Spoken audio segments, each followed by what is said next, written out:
the 2016 election and its plethora of scandals, has proudly stood by her husband, but lately, the 47-year-old has been keeping her distance from the POTUS. In mid-January, about adult film star alleged past affair with Donald, and since then, the First Lady has gone the extra mile to stay out of the public eye. Though Melania re-emerged at the State of the Union address on Tuesday, January 30th, many people have been wondering where she's been the rest of this month. Scroll down to see. Shortly after Donald and Stormy's alleged affair made headlines, Melania seemingly ignored the rumors and jetted off with the president to their Palm Beach, FL resort, Mar-a-Lago, for the weekend.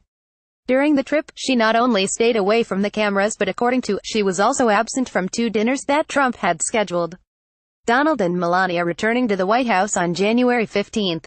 Photo credit, Getty Images. 1 week later, the First Lady was still keeping a low profile, though she did commemorate the 1-year anniversary of Trump's inauguration with a very telling Twitter post. Instead of sharing a photo of herself and her husband at the event, Melania chose to post a picture of herself alongside a man in uniform, and didn't even mention the president. Melania's odd behavior didn't stop with her inauguration tweet. Though she was scheduled to accompany her husband on a trip to the World Economic Forum in Davos, Switzerland a week later, she pulled out of the appearance at the last minute. Her communications director that her cancellation was due to a scheduling and logistical issue.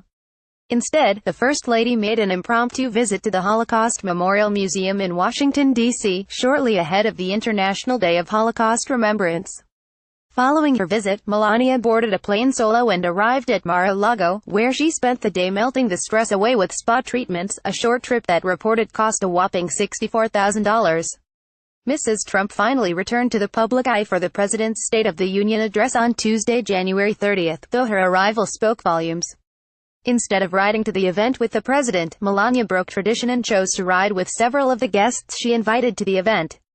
According to White House Press Secretary Sarah Sanders, the First Lady, for no reason other than she can greet the guests and he can go straight in.